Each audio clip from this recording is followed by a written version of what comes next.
Em setembro de 948, o abade de Einsiedeln, Eberhard, pediu a São Conrado, bispo de Constância, que se dignasse fazer a consagração da igreja de sua abadia.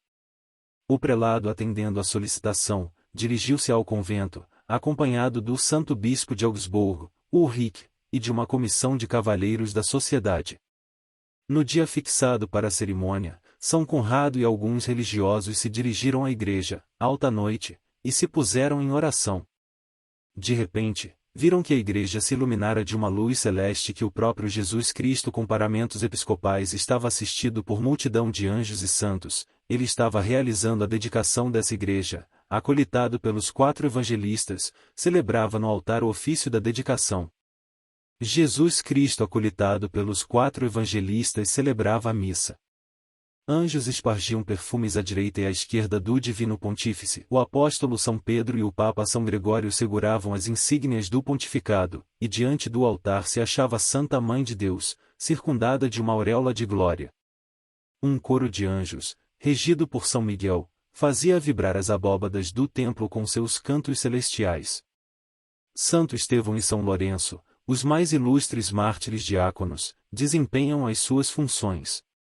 O santo bispo mal podia acreditar que a igreja a que ele tinha sido convidado para fazer a consagração estava sendo consagrada pelo próprio Jesus Cristo. No entanto, ele viu e ouviu distintamente tudo o que aconteceu e observou rigorosamente que Cristo fez uso exatamente das mesmas formas, cerimônias e orações para serem empregadas pelos bispos na consagração de uma igreja.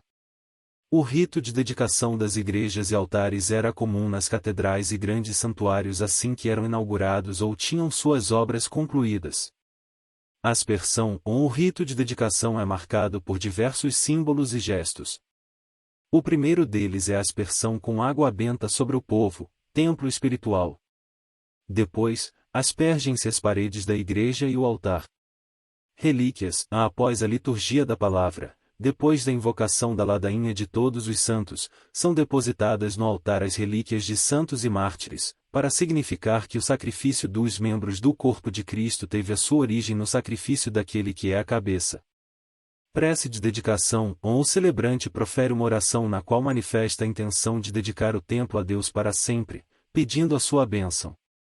Que aqui os pobres encontrem misericórdia, os oprimidos alcancem a verdadeira liberdade, todos sintam a dignidade de ser vossos filhos e filhas, até que, exultantes, cheguem a Jerusalém celeste, diz um trecho da prece.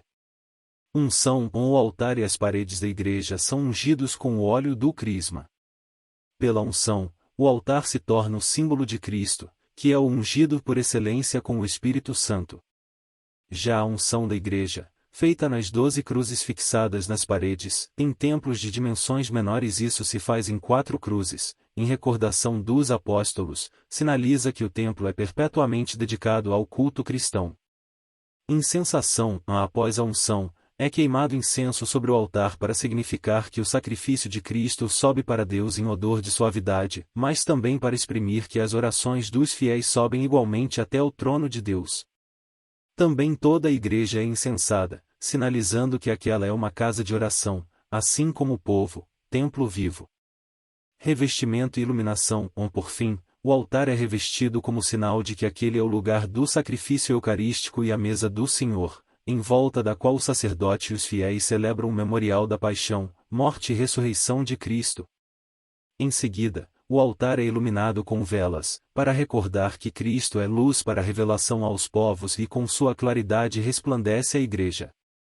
O templo também é iluminado simbolicamente com velas colocadas junto às cruzes que foram ungidas. Missa, preparado o altar, é celebrada a Eucaristia, parte principal e a mais antiga de todo o rito de dedicação de uma igreja. Celebrou Nosso Senhor a missa de sempre. São Conrado refere em uma de suas obras as diversas exclamações dos anjos no canto do Sanctus, do Agnus Dei e do Dominus Vobiscum final. Ao Sanctus, entre outras, diziam eles: Tende piedade de nós, ó Deus, cuja santidade refulge no santuário da Virgem Gloriosa.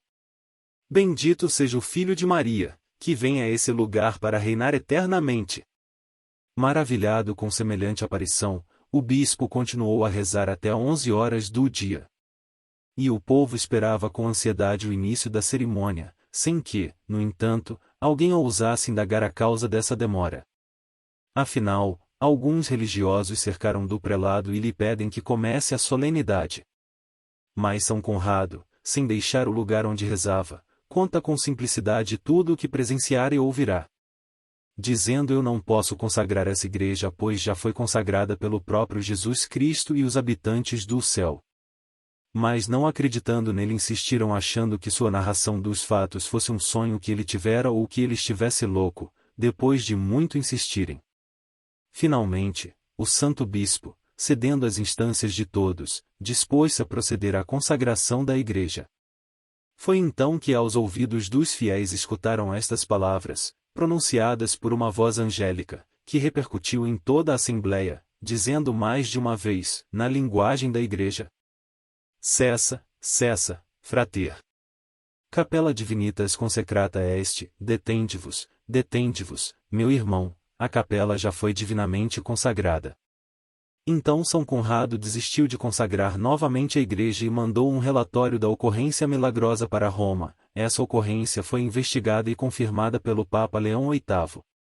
17 anos mais tarde, São Conrado, Santo Eurico e outras testemunhas oculares do acontecimento, encontrando-se reunidos em Roma, prestaram acerca dele um solene testemunho. E depois de todas as necessárias informações jurídicas, Leão VIII deu publicidade ao fato por meio de uma bula especial, que foi confirmada pelos papas Inocêncio IV, Martinho V, Nicolau IV, Eugênio VI, Nicolau V, Pio II, Júlio II, Leão X, Pio IV, Gregório XIII, Clemente VII e Urbano VIII.